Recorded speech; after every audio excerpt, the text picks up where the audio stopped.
Hi, this is Roger, thanks for dropping by, and I'll openly admit tonight I've had some wine rather than sitting there looking at it.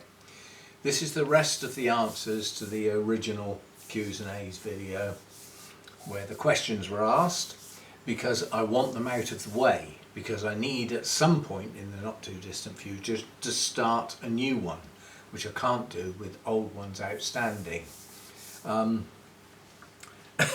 Answers to this may have a few worry slurs, but so be it. It's that time of day and I want this out of the way. Right, so the last one we did was Petra Pills, so the next one is Gail Cunningham.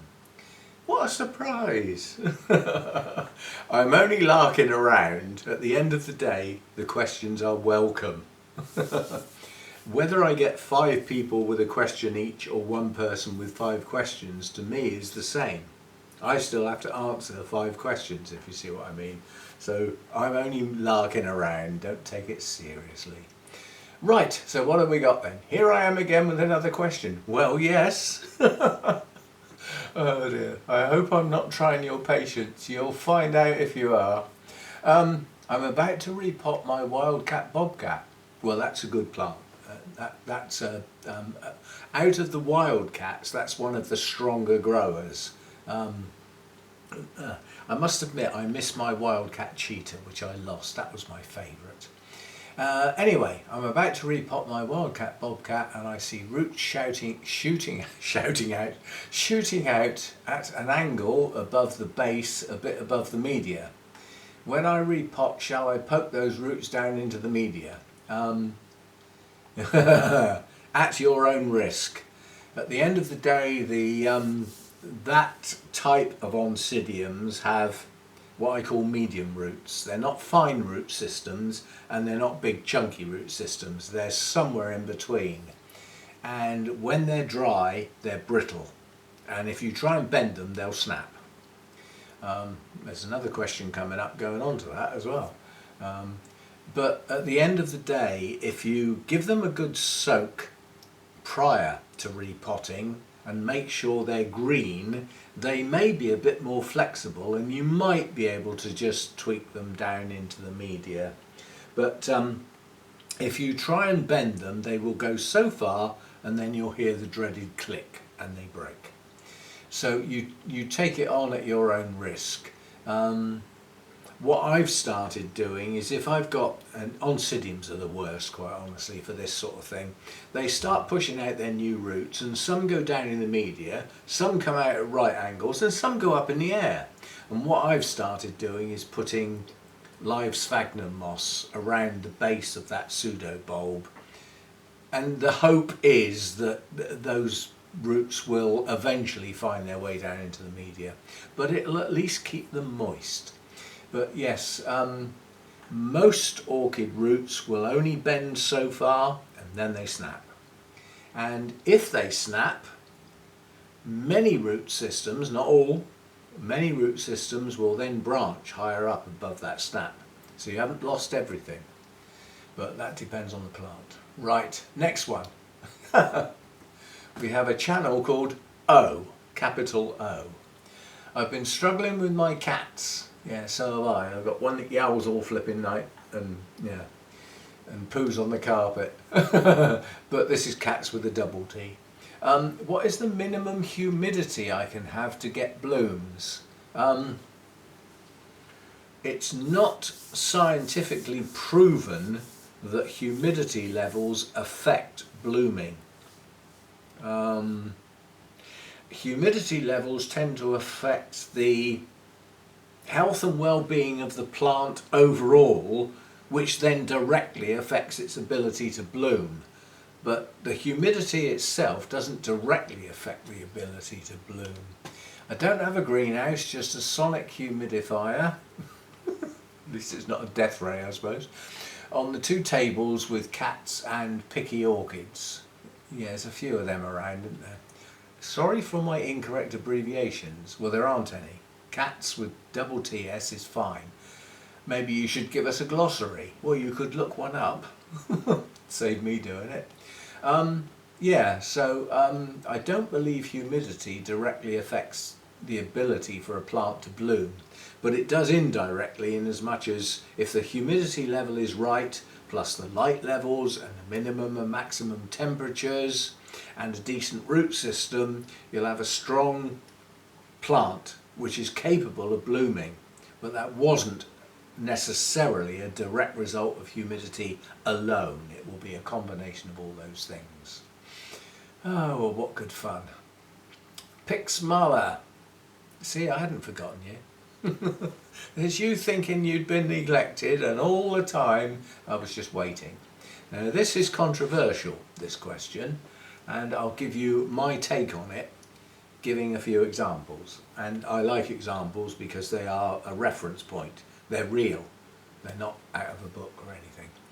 Roger, there seems to be some difference of opinion as to the capacity of the root to continue to carry water on a fowl if the outer velamen is broken or looks dried up, but on either side of that spot it appears to be normal. An overview of the roots of different types, their fragility if disturbed when repotting, or if roots that are not aerial, go aerial, etc. would be appreciated by me and possibly some real beginners. Blooms are always pretty, but you won't get good ones if the roots aren't healthy. What a profound statement. Yeah, we'll have some of that. Strong, healthy plants with the right environment are just going to bloom. It's their way. So an overall workshop on roots is required. Yeah, well, maybe one day. Initially, though, we have a question. So I'm going to take fowls as a classic example. This is not true for all types of orchids. Fowls have very thick, fleshy roots. No, they don't. What they have is thick, fleshy velamen. Velamen is a sponge-like coating to the root, which is a wire-like filament inside the velamen. All the velamen does is store nutrients and hydration for the root to take. Now think that through.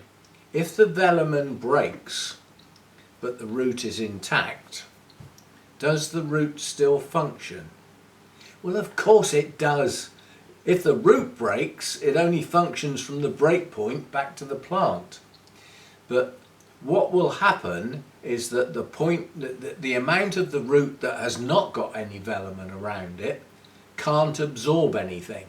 It can only absorb it when the velamen is there. Now, with other types of orchids, that varies a lot, because some orchids have very, very fine root systems. That velamen is still there, but it's very, very thin. But with the Phalaenopsis, with those chunky root systems, with their ability to tell you when they need watering, if I'm a silvery grey colour, I need some water. If I'm green, no I don't. Brilliant orchids, they tell you what they want. But yes, it's not an opinion basically. If the root is intact and it has a break point in it, the velamen above the break point and below the break point can supply the root with nutrients and hydration.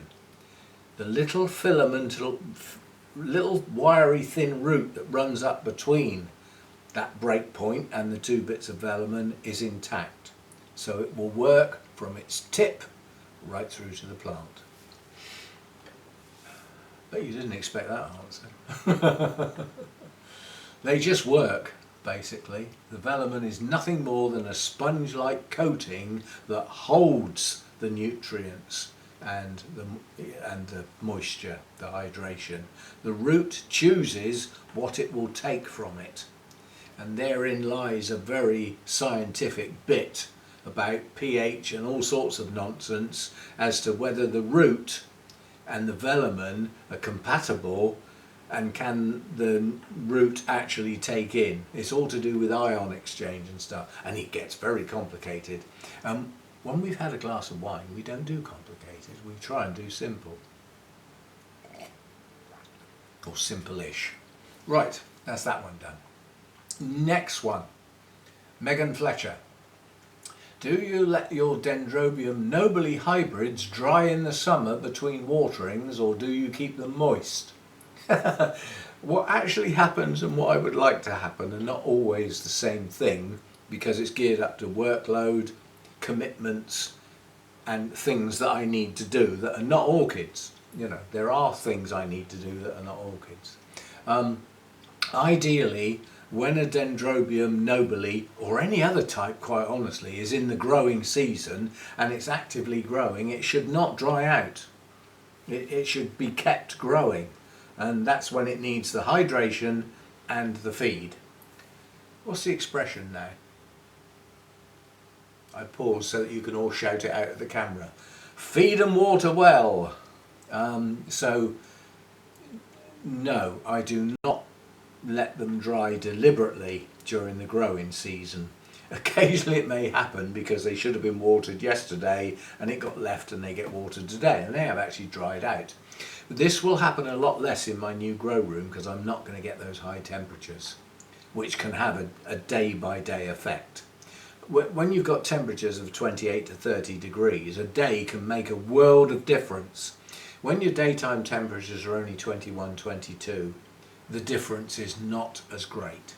So hopefully I won't get such a dramatic effect. Hey Roger, this is Danny C. That was Megan Fletcher, I think I forgot to say. Right, Danny C. Hey Roger, what is your experience or knowledge about extending the life of orchid flowers?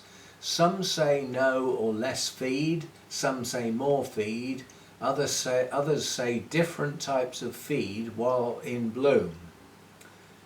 Oh, this is going to cause some controversy. In my experience, it makes no flipping difference whatsoever once the blooms are there.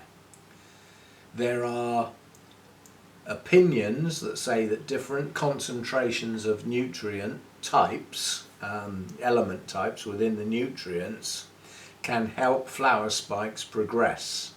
A bit more of this and a bit less of that. That's where you get the bloom type fertilizer and the grow type fertilizer. Honestly, I personally think it's all cobblers, because at the end of the day in the wild, Mother Nature doesn't say, now hang on, this plant's about to flower, so we need a bit more of that nutrition, that element, and a bit less of that. Cobblers. So basically, the way to extend the life of orchid flowers, in my true experience in my grow room, is the temperature more than anything. And blooms that come in, you've got some orchids that bloom at this time of year and that's their lot. That's all they ever do. And others bloom at various times of year. Like my big blue Vanda, that blooms at various times of year. When that spike progresses into the autumn and heads on into winter, those blooms last twice as long as if it progresses the spike in the spring and blooms spring into summer. It's temperature related. And if you can keep your plant cooler when the buds open and the blooms are there, I suspect you will find they will last longer. And that's from experience, not from out of a book. Right, what have we got? I can't say that. Actually, I can. I've come across this name before. Will Air at 26A Toady. And that's how I pronounced it. I've taken it literally. Now that you have used the Cocoa Huts type mix for a while now, 1, have you noted any changes in your orchids' growth behaviour? And 2, have you done a follow-up pH check? Oh God, no and no. There are some of the orchids that have gone into the cocoa husk mix, and it's not always pure, it's sometimes mixed with bark and other things. I will say seem to be doing okay. What I can't say definitely is they've done seriously better than not, with one exception, the Zygopetalums, and they have done seriously better having introduced their root systems into that media type. Some other orchids, it doesn't seem to have made as much difference as in that particular case. Have you done a follow-up pH check? No. However, now that you've mentioned it, I probably will. Right, that'll do. I ought to do a check. At the end of the day, what you're talking about with a pH check is a run-through. So what you're doing is you're effectively providing a flush for the plant. So pure water going in, plenty of it, into a container, out the bottom of the pot into a container. And then you check the TDS and the pH to see what has come out the bottom. And if your TDS is high on a flush run, then your media is storing nutrients, which it shouldn't be doing to any extent. I look at it like this: if you put nutrients in a pot, the orchid should use it, there shouldn't be much left. If there's lots left, you put too much in, or the orchid can't use it. And the reason it normally can't use it is your pH is up the swanny. So it is quite a complex sort of thing going on there. Right, so where did we get to? Have you done a follow-through pH check? No, but I should do. You have to bear in mind that when that cocoa husk arrives and you have to soak it, rinse it, soak it, rinse it, soak it, rinse it. Need I go on? It comes bad, and you have to get it better, a lot better, before you can use it. And if you'd rinsed out most of what's in it, which is basically salt, it's a coconut product, it comes from coastal regions, it's sea salt. If you've got rid of most of that, then there shouldn't be any. But its ability to store nutrients and hold them, as yet I haven't proved one way or the other. So I can't say definitely. Right, the next one, Chris Schmitz, I think that would be pronounced. Roger, ever since I saw your video on the orchid you purchased on Oncidium Anna Claire, Odontoglosson, spelled a bit wrong, but I know what you mean, I have been searching to purchase one. I think I'm obsessed with it. Yeah, it can get like that. Any referral would be appreciated on a nursery or grower. Quite honestly, you've best of luck with that. That is an old cross, and the guy I got it from collects those old Odontoglosson types. He's probably one of the few people I know that has a genuine Odontoglosson crispum, because most of the ones you get now are crossbacks. So they're ones that have come in from the wild, they've been interbred, moved on and crossed back. They're not the true originals. And basically he split one and he ended up with 3, one of which he was, I was going to say happy to give to me, happy to sell to me at a very reasonable price, I must admit. And you have to bear in mind the spike you're looking at, the top 3 blooms had broken off just before I bought that. That did have 5 blooms on. The chances of finding that are slim to nothing. You're just not going to find it. It's an old cross, basically. And most of those Odontoglosson crosses, the famous ones, the older ones and stuff like that, tend to be UK and EU based rather than other countries. Even though the true Odontoglossums don't come from here, they come from South America basically, and the like. So the chances of you getting that are slim. Quite honestly, if you want one of the best looking Odontoglossum original blooms, try and find Odontoglossum crispum, or a close proximity. They are gorgeous because they have the same as that, but with a bit of frilliness about them. Right, where have we got to? 2 to go. We're looking good here. We need some wine. Right, second to last, Pat Stones. Another question. That implies you've already had one. No, it's okay. It's okay. I, like you, water plants by watering a plant and letting the water drain back into the bucket. When I water the next plant in the same way, then I water the next plant in the same way. Do you think it is possible that we are spreading disease from plant to plant? Simple answer, straightforward answer, yes. The possibility is there. In practicality, I have not found a huge extent of that happening, but I can't exclude it completely. So you have to bear in mind, I limit that factor. Originally, I used to mix up a whole load of feed, and then I used to use the same bowl and hold a plant over it, da da da da da, put it to one side, next plant, da da da da, and all the water that drained through went back in there. But what I then thought about was that as I'm watering with this feed, some of that's coming out the bottom along with what was there before, and the potential to start messing about with the pH because of what happened to what was in the pot before I flushed it through. So I started thinking this is not the best of ideas, not for this spreading disease function, but for the health of the plant. And so what I decided to do was I'd have two bowls. Sorry, distracted. The long-tailed tits have just appeared on the feeders for the first time in a few days, and one of them has a bent tail. Now you have to bear in mind, when you build a nest like that with a little hole in the side and you have to sit on your eggs, your tail's got to go somewhere, isn't it? Steady there. And they curl their tail up over the top of the nest. So that long-tailed tit is sitting on eggs at the moment, and it's just come out for a feed.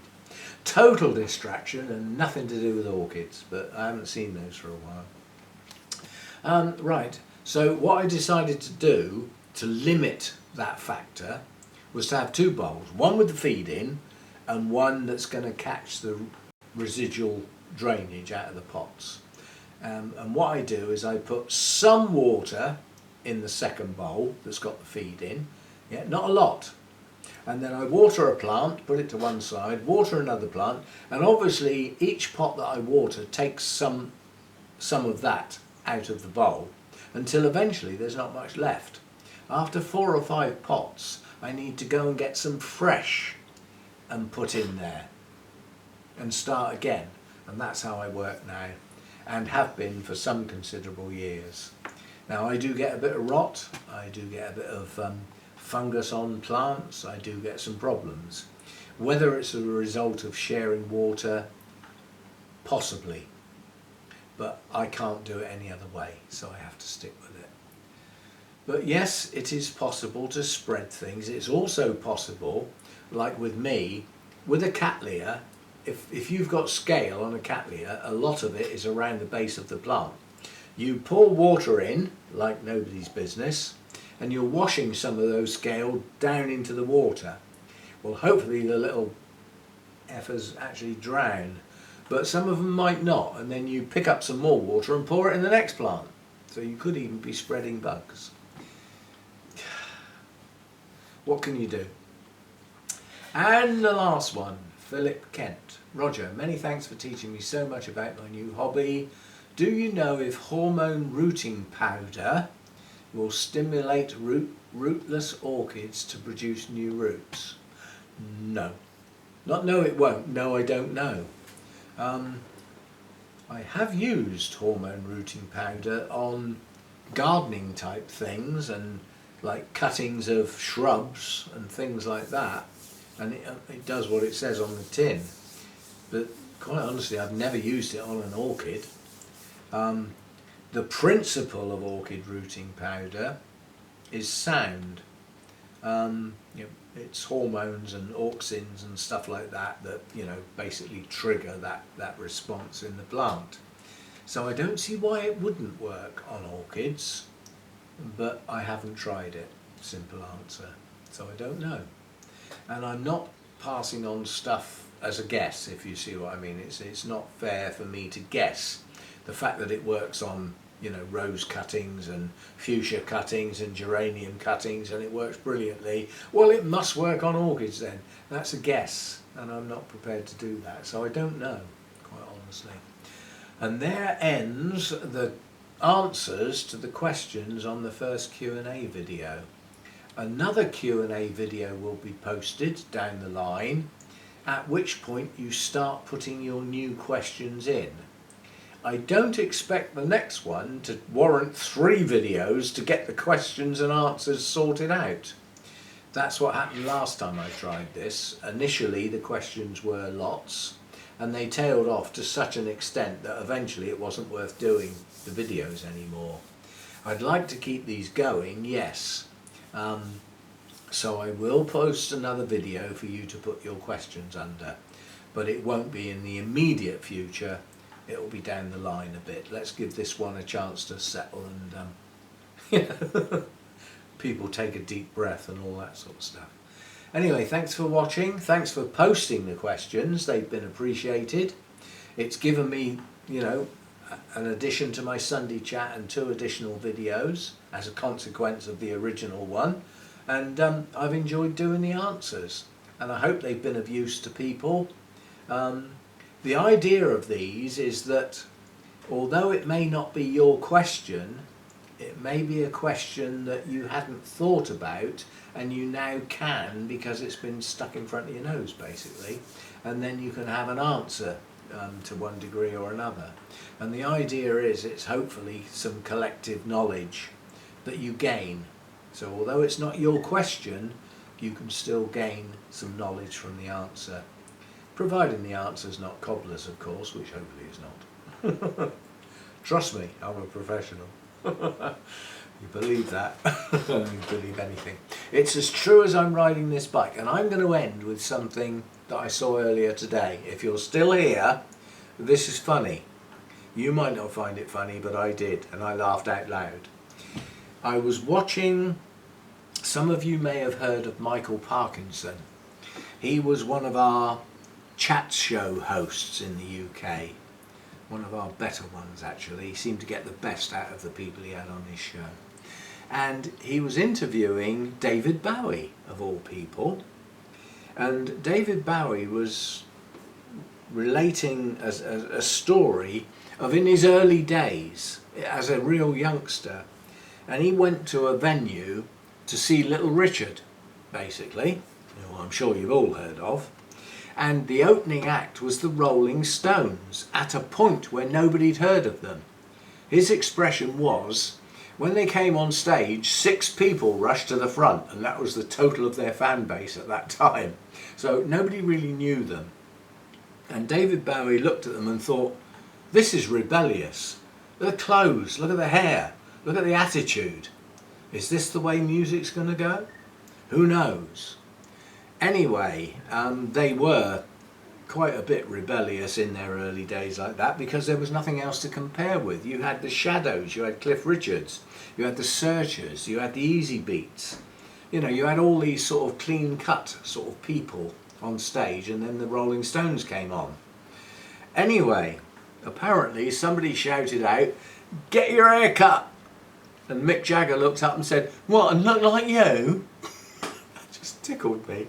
See you next time. Bye for now.